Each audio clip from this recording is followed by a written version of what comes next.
You I tell don't people remember to. saying that. I said that. Are you sure that was it? She called my office and I said that don't you think, I told didn't say, I her. told her that we, that she, this, tax the road in the future, then she should really, because the board doesn't really want to take up, all the time, the individual So we're on But, the, but Colby, you tell people to call me and schedule No, it, but and then I the- schedule All it. right, so that's, yeah. 'cause what's the right next now we're item? going- Up. What is the next So we item? have Never gonna Victor show up. Carosi coming down Mhm. for Okay. the, You know, we're gonna do in the agenda future, review. let's just do the constituents. Well, we had started, I think, agenda review, So I right? wanted to mention, I mentioned to Kenny Kevin, you have a, advisory board, I think a water board advisory interview tomorrow at 7:15. Right. Prior to the meeting. That's the only one, right? Yes, it's the only one that's been scheduled. Okay. I also wanted to mention there's a memorial service for Carol Sawyer. Some of you remember her from DPW, others don't. So some people, I don't know who's gonna be going, Victor, maybe going, maybe not, but she passed away last week, so just wanna let you guys know that. Do they have the times yet? Right. I thought I saw 7 to 9. Turn your mic on, Tim. Yeah. Paul, turn your mic on. I think someone had mentioned to me it's from 7 to 9, something like It's that. tomorrow, Just so you know, though? It's tomorrow, Yeah. and that's the only day, so. Right. Do you have any additional information about Carol Sawyer, who passed away in terms of any memorial, or you're not sure? I don't have any information, no. Okay. I'll check with staff in a while. For the board, were you able to, like, work, the format that I had in terms of? Not yet, I literally just got in, I was away this past week, and I just got in a little while ago, so no, not yet. But staff was able to put together some water rate comparisons for what that's worth. Okay. I wanted the water rate comparisons and also the infrastructure work that we're doing. And and basically what New York City has increased and what their anticipated increases are going to continue to be. Because we haven't increased the water rate since 2014. Can I get an overview of what you have planned? Yeah, I was thinking maybe, if we're tomorrow we're gonna have a public hearing on the water rates as is required. In general overview, yes, I'm proposing to the town board that the water rates do be increased because we are coming up with a need to keep forward with the charges of New York City. Also, though, to start laying the foundations and framework for a significant amount of capital improvements that are going to be necessary for the district going into the future. And I think that's really is the key is the cost escalations that we have, obviously, from our where we get our water, which is New York City, but also looking forward that we're going to have to invest heavily. And those are the two reasons why we're looking for an increase in water rates. Could you go over some of the infrastructure that's going to be needed in the next 2-3 years? Sure. On an infrastructure perspective, let's start overall in the big picture. The Water District, Greenburgh Consolidated Water District Number 1, provides drinking water to most of the town. There's a small portion of Ardsley and a portion of the southern part of town that's provided by United Water Suez, but otherwise we provide drinking water to most of the town. It's done through a series of pump stations and elevated water storage tanks. We have 6 elevated water storage tanks. Those storage tanks provide both storage for emergency needs as well as the ability to regulate pressure across our district.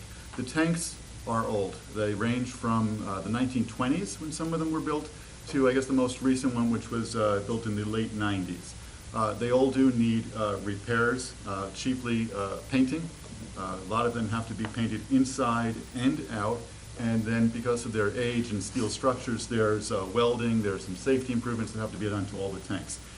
Those who've been following town board meetings may recognize that a couple of years ago, with the cooperation of Water District Advisory Board, the town embarked on a process to bring in a contractor under a management style agreement to paint and maintain the water tanks for us. Currently, we are under contract for 3 of those tanks, yet each tank still costs several $1 million to maintain. We have to pay for that. So we have multi-million-dollar projects going forward with the maintenance of our water tanks, which is an integral part of the water department. Secondly, a number of years ago, the town built a water pump station down at Rumbrook Park. It's necessary, that pump station was built to utilize a secondary source of water for the town. It's important that that pump station be able to deliver that water to all parts of the town. in the event that our main pump station has some type of failures, because that pump station dates to the 1950s. So what we're looking at now is to bring a new water transmission main that will interconnect our pump stations and allow for a more robust diversity of supply in the event that there's some type of issue. We want to be able to provide continuous supply of water to the town's residents. That project is under planning right now. We have a consultant that's designing it. There are a route that has been chosen, and there is some field work that is happening. That project is estimated anywhere from $10 to $12 million, and we hope to begin construction on that within the next year to two. The next big project that we have underway is our pump station itself. Our main pump station, which draws water out of the Delaware Aqueduct from New York City. Again, I mentioned earlier that pump station goes back to the 1950s. Well, it has been periodically updated. The bones of the pump station itself, the pumps itself, the piping, and some other key integral parts of it have never been updated because there's no secondary source. Once we have the ability to bring in a secondary source of water, that pump station must be either overhauled significantly or rebuilt to provide continuous, reliable, safe drinking water for the town's residents. And that's our key item here. That pump station, again, is another one between $10 to $15 million cost to the town, to its residents, to upgrade. Interestingly enough, working with New York City, there's an opportunity that the town is currently exploring, which is a partnership with another water district, actually on the eastern part of the county, that is interested in also utilizing New York City's water. And New York City has identified the same source that the town draws its water from as a likely and reasonable spot that New York City would allow this other district to draw water from. The town is exploring an opportunity where we may be able to join together in the construction of this pump station to help save some costs for the town in the long term. So those are some big projects. Now, also in a small portion, other things that we're looking at in the district that is very, very important, and that's, again, going back to providing safe drinking water for our residents.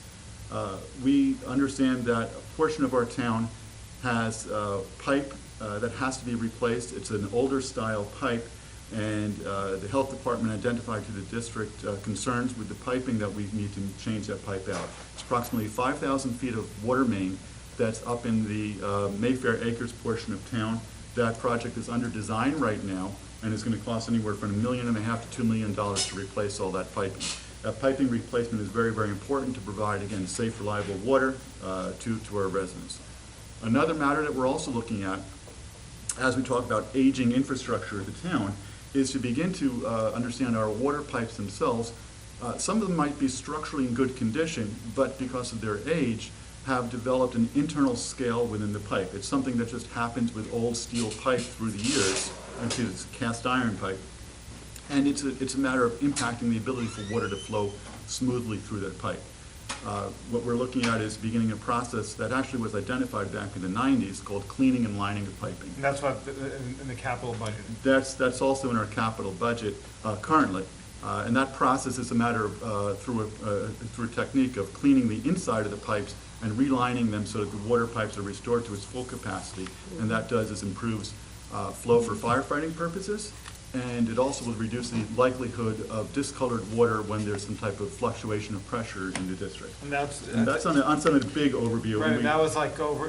There were a couple items on that, and my recollection is that was hundreds of thousands of dollars that we're spending more, actually more.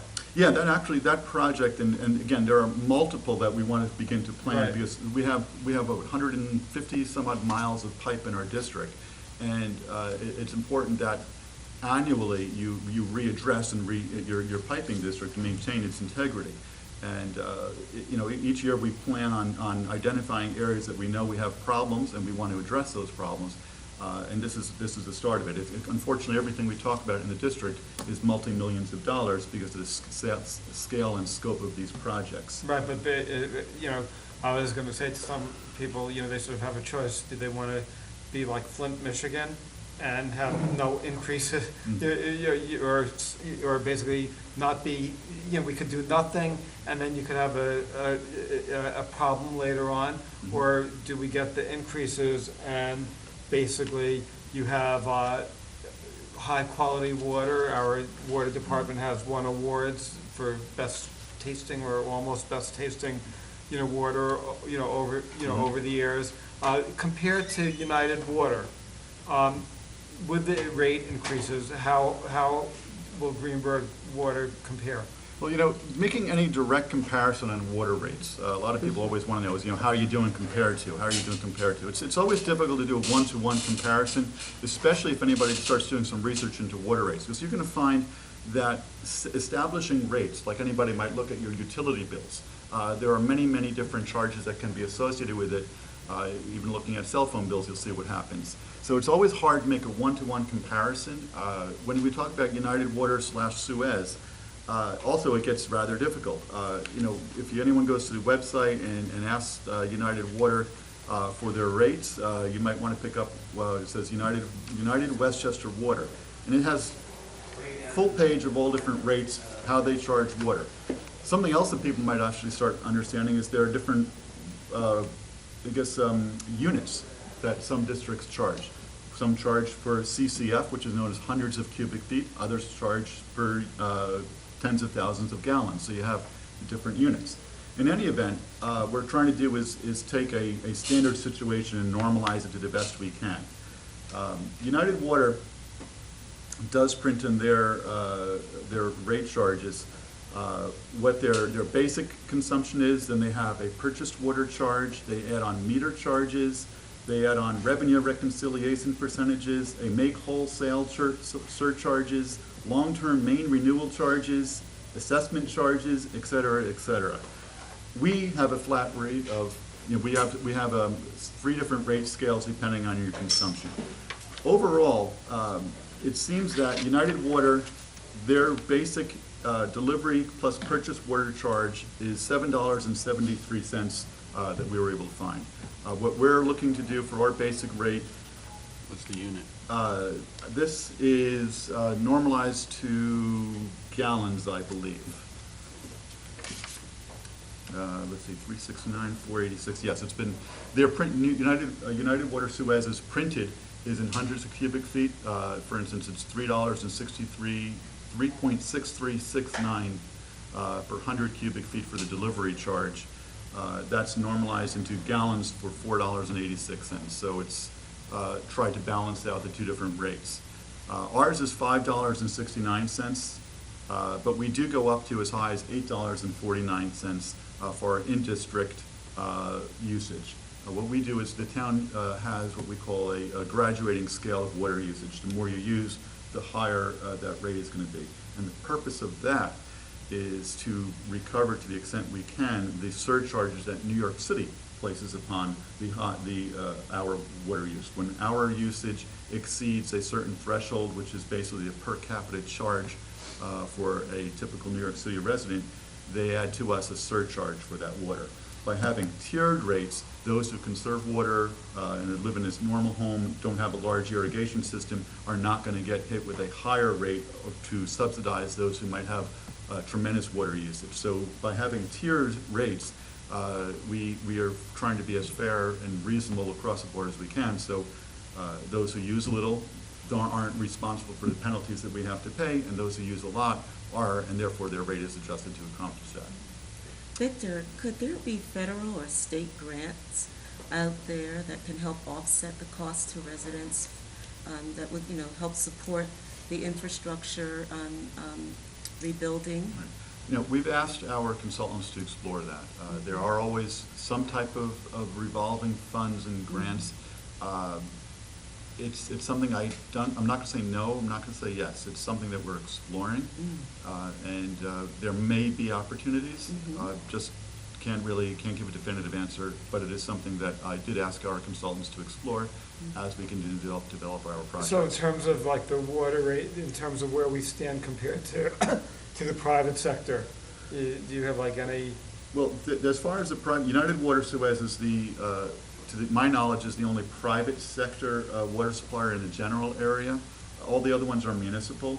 And when we started trying to do municipal comparisons, we get into a lot of difficulties because of how, if the municipal department is established the same way we are established, meaning The Greenburgh Consolidated Water District is established through our accounting structure as an enterprise fund, and I'm not exactly sure how other municipalities may be establishing theirs and how clear that separation is between the taxpayers and the ratepayers.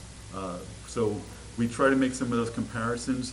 I have, for instance, Westchester Joint Waterworks, which is probably the closest, as they're a joint municipal organization, but they provide water to Harrison, the Mamaroneck Village, Mamaroneck Town, and a few other, a little bit of portion of the city of Rye. Their usage goes from $5.83, and then it also goes into certain blocks to $7.03 and $8.26 for a customer in Harrison. So you can see we're at $5.69, they're at $5.83. Then you go up into higher rate blocks, we're at $8.49, they're at $8.26. But they also have additional surcharges. So again, we're trying to make a one-to-one comparison. So from and it's- United Water again? United Water, we have a $7.73. They also add on additional fees based upon the size of your water meter. And I also have to mention there that all these So different what was the number percentages. again? A $7.73 versus $5.69 for our lowest rate block. And then their monthly fees. Oh, 773 is Yeah, theirs? yes. So ours is 5, $5.69. so we're better. You know, it's, again, it's better on a straight dollar for dollar, but you're not getting the full comparison also. It's the additional surcharges. Yeah, Because like, I was sort of wondering, you know, we brought this up, you know, Yours is a flat rate. we brought this up like a number of years ago. You know, many years ago, Greenburgh Water was cheaper than United Water. You know, the question is, should Greenburgh, you know, long-term, you know, with all the infrastructure that we have to do, should long-term we be in the business of having a municipal, you know, water operation? If we're cheaper, I'd say yes. If we're not cheaper, then the question is, should we explore whether or not, you know, we should just sell it off at some point to United Water? Because, you know, what's the advantage to the taxpayers of having a government-run, you know, utility? You know, if there's other companies that could do it, you know, again, if the consumers benefit, then say, keep it. If they don't, then at least we should look at it. Well, right now, based upon this race, we are more competitive as far as delivery of water than the Suez United Water is. You know, there may be a time in the future when that might change. I couldn't tell you that. But what we're looking to do right now is we are also looking to do, like any private corporation do, is making sure there's significant reinvestment into our infrastructure to protect that infrastructure for the future. We need to make sure, especially with drinking water, that the drinking water delivered remains safe and reliable. And it's very important that we establish that framework, because that's what we're charged to do. Myself, and we have 2 licensed operators that's their jobs, that's their license, that's their livelihood, making sure that the water is safe for the public to drink. And that's our chief goal out of everything we do. And it's great that you're addressing the long-term infrastructure. You know, you're not waiting for catastrophe to happen, you're being We proactive. can't, exactly. I mean, if, God forbid, something such of that great extent would happen, we would be faced with probably water trucks and long lines for people to get water bottles, and that's not something you would expect in a community such as Greenburgh, and we would be failing the public if that were to happen. Since 2014, New York City has increased their rates. Yes. How much have they increased it? The New York City's rates, well, this current year, they have, first off, the impact of rates in general. New York, we, again, to those in public might be listening, to people here, understanding what the relationship is between Greenburgh and New York City. When we talk about New York City, we're talking about the reservoir system of the city. Because their reservoirs, many people know, common knowledge, are located up in the Catskills and the northern parts of the state. And that water is delivered through this area through a series of aqueducts. Because those aqueducts pass through the county, when the New York City was planning that, it was decreed that they must provide water to the communities that it goes through. So we do utilize New York City water through its aqueduct system. From a budget perspective, the cost of that water is approximately 41% of our operating budget for the community, for our consolidated water district. The water costs have gone up about 15.5% on the basic side. Since 2014. Since 2014, and another additional 6.4% for that penalty portion. So it's costing us significant dollars, say, to actually just draw that water out of the aqueducts. And then what we do with that water is we have to add disinfection. Which also Treat it. We also add treatment to the water. When we say treatment to the water, what we're doing is we're adding chemicals to actually make sure that the water is not aggressive, meaning that the water is somewhat neutral and does not Means we don't develop- have a Flint. We don't have a Flint in simple verses, yes. In simple statements, we don't have a Flint, Michigan over here, we treat the water. But the question I have is, it seems like the rate increase that you're asking for basically doesn't even cover does it cover the New York City water increases? Yeah, it does cover the New York City water increases, and what this percentage, by the way, we're asking for, if anyone does the math, it's about a 9.5% increase that I'm looking for since our last rate increase. And it does cover the New York City rate increases. However, we also know that in the future, New York City will continue. Every year, they do raise their water rates. And, that's going to continue to happen because New York City, just like the town of Greenburgh, is also making significant, we talk millions, they talk billions as far as investments into the system. So for the same reasons, their rates are going to continue to increase, and we'll have to continue to increase our But the rates. question that I have is, and I'm sorry that I'm trying, is like what percent of the rate increase is basically offset by, is basically just to cover the New York City increases, and what percent of the rate increase that you're asking for is for the capital improvements? Because like, the thing is, if we're just passing along a rate increase, we can't really do anything about that. I haven't done the mathematics to specifically pull out the New York City portion of our rates, but if it's about 41% of our budget, you could say it's almost just short of half, so. Do you think we could get that, like, say, tomorrow? Because I just feel that this is something that everybody, when you say a large 9.5% increase, some people are gonna freak out and people are gonna be upset. And I feel that if we could explain to the public that there's a rationale, that it just, then there's no question that we have to do it.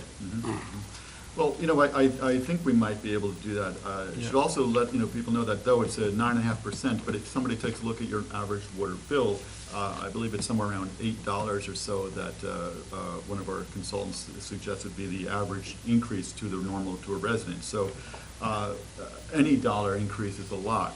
But when you look at the percentage basis, it's something that we feel for the ability to deliver water and to help establish a framework for all our needed infrastructure, it's still a bargain, especially when you compare it. We like to compare it to other municipalities. We think that we're still providing a bargain as far as water goes. Yeah, every time, I tell people, we're just passing along rate increases, they say, well, do you know what? Can't government be more efficient? Are there like any efficiencies that we're doing that could, that we could basically say to the public, or is it so short-staffed that basically there's nothing? Efficiencies it's a really good, catch-all term. I think, yes, we can say efficiencies for sure. I don't like just to sit back and say, oh, that's what it is, and let's just keep going. This isn't just done at off the cuff.